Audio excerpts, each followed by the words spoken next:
Hey everybody, it's Josh and welcome back to Written Out Loud. This is episode 2, How It Changed My Life. If you haven't listened to episode 1, I recommend that you go back and listen to that one first. The series overall is not always going to be serialized, but these first few episodes are definitely going to benefit by listening to them in chronological order. So go back and listen to the first one, which is the best story I've ever heard, and then jump right back in here with How It Changed My Life.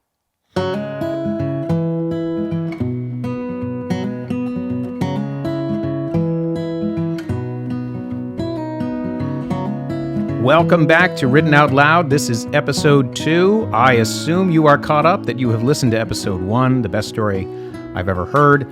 This is How It Changed My Life. And if I know one thing about storytelling, it's to get right to the point. So, you may remember that in episode 1, I told that story, the best story I've ever heard, live to my son in exchange for my promise to take him to the gym. You will be very happy to know that I kept my promise. And I was very happy that once we got into the car and I started driving him to the gym, that he wanted to know what happened next. And so what I'm going to play you now is the recording of me literally driving my son to the gym. And the story picks up exactly where we left off, which is me in the backseat of that cab. I just listened to Khalid's story. I then walked into the airport and took off and did my business trip, my sports television production. And I came back to New York to that brownstone apartment in Park Slope. And now I'm going to transition to me telling the rest of this story to my son in the car on the way to the gym. So I got back from the trip and I had dinner with my friends, like from high school, from elementary school, from all the way back. And I told that story for the first time, the story of Peter and Khalid. And they were totally riveted, right? And it was the first time that I actually started to think about out loud storytelling.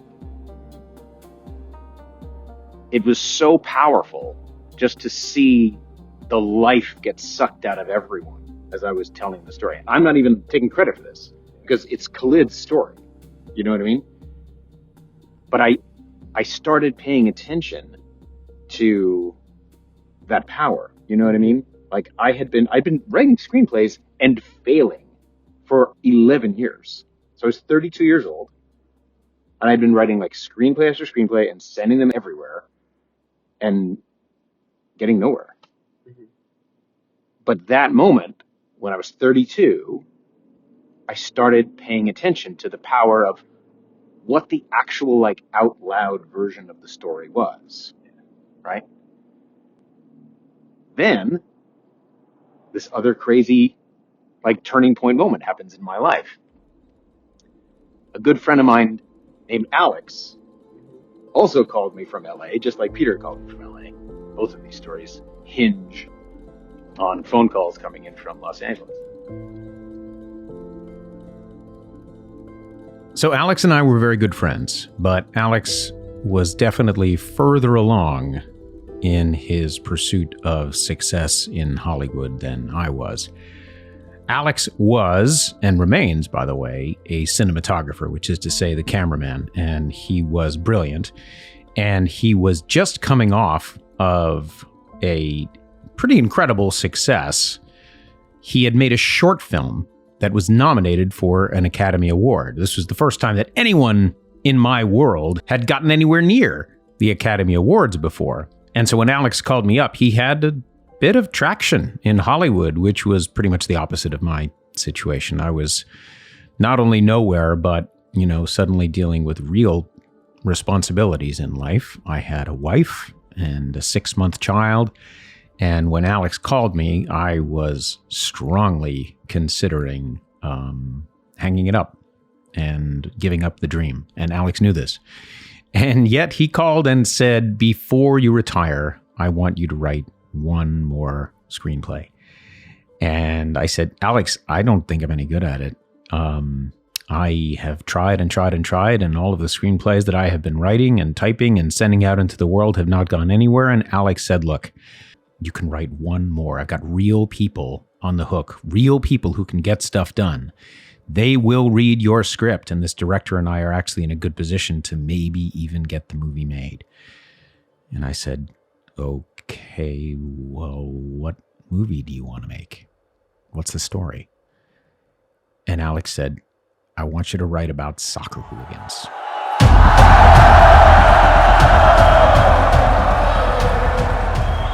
And I was like the people who get in fights at soccer games. And he said, yes. And so he proceeds to get me on the phone with the director, a woman named Lexi Alexander. She was a German, and she was a ball of fire. She was about as charismatic as could be. And so she and Alex and I end up talking, and she fills up my imagination with these real life stories that she herself had lived. She had grown up in Mannheim, Germany, and she was incredibly tough in real life. She was a kickboxer, and she had run around with real life soccer hooligans, which is to say, the drunk, criminal, violent people who get in these like bloody battles before and after soccer matches in Germany, in England, in Italy. She had even gotten an actual soccer hooligan to try writing a draft of the script, but it wasn't a real movie.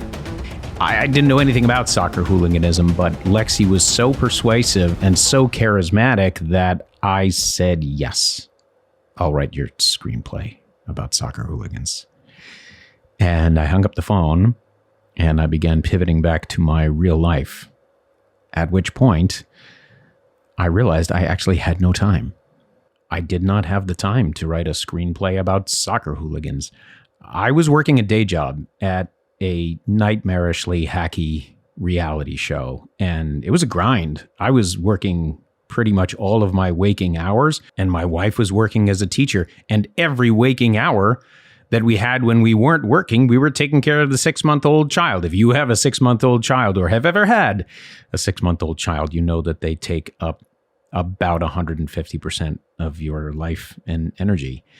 And that was the situation that we were in. You know, basically it was either childcare or work or crash. And I walked around with this quote unquote assignment and was literally unable to begin writing. I had no time at an actual keyboard to write anything, let alone a screenplay about soccer hooliganism. And so I was on the verge of calling Alex, and something in me decided to throw something of a Hail Mary pass with my life. And here's what I did.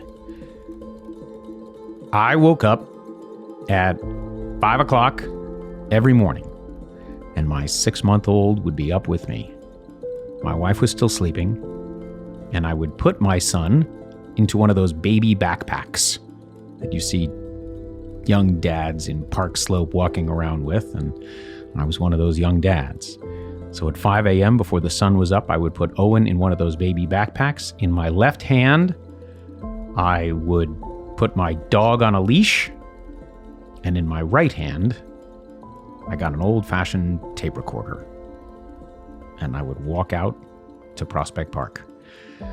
And as the sun came up, with my dog in my left hand and my 6-month-old son on my backpack, I pressed record on that old-fashioned tape recorder, and I told the story of these soccer hooligans out loud.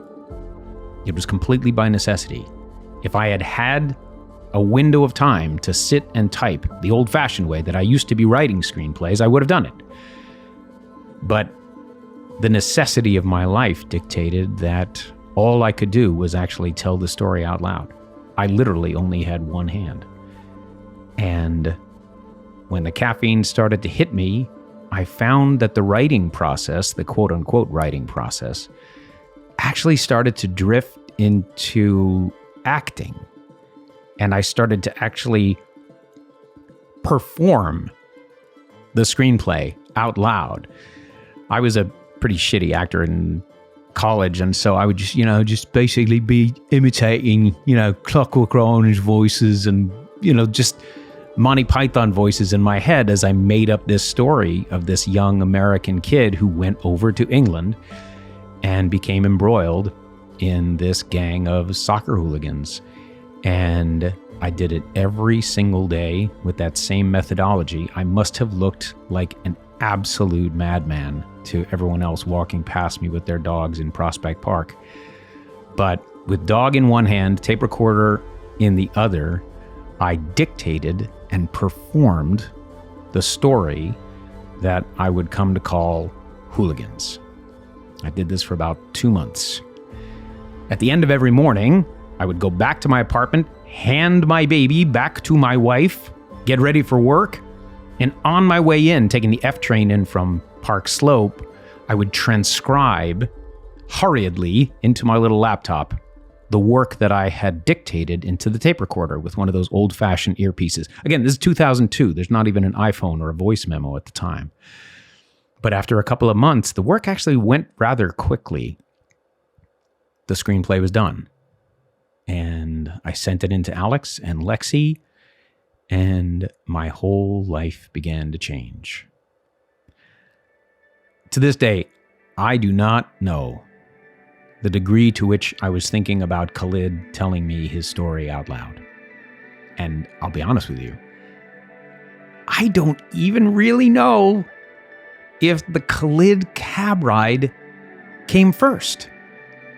As I'm sitting here 20 years later, it's possible that I actually started this out loud writing process of the Hooligan screenplay before the cab ride with Khalid. I know they happened within weeks of each other or months of each other. It was in that same little apartment in Park Slope.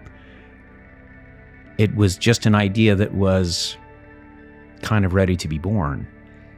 And that screenplay that I emailed over to Alex and Lexi in the fall of 2002 became the first thing that I ever wrote that actually spoke to people.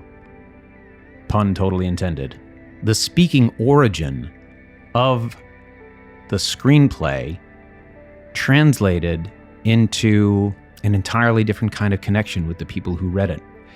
And suddenly the agents at CAA started handing it to their fellow agents and saying, there's something here.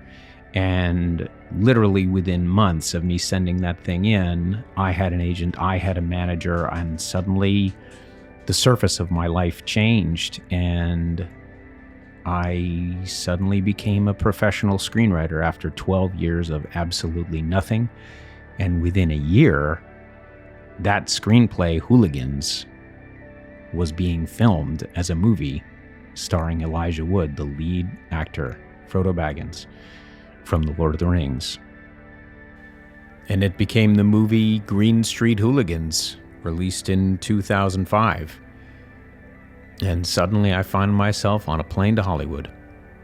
After all of these years of trying, I find myself invited to talk to the producers and the executives that I had been seeking an audience with for all of these years, getting invited onto the lot and driving past the security guard and walking inside these hallowed halls. And what did I find out once I finally got inside their offices?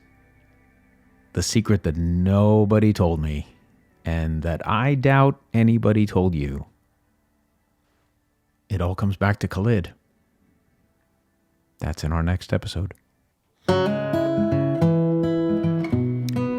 Written Out Loud podcast is brought to you by the Written Out Loud Storytelling Program, which is where people just like you and your kids can learn the profoundly valuable and timeless craft of storytelling. Any and every path you and your kids walk in life will be elevated by mastering the craft of storytelling. And by focusing on storytelling, we are getting kids across the country to actually fall in love with writing. We've turned almost 3,000 kids into published authors so far by placing them in a small group Hollywood writer's room format where they approach writing as a team.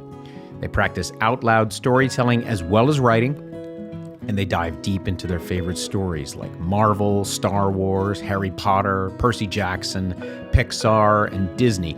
Every single child who participates in our program will graduate as the co-author of a published book, guaranteed. And if you're an adult, we have 2 programs. The Novelist program, where I will work with you personally, whether you're working in fiction or nonfiction, to finish and publish the book that you have been dreaming about.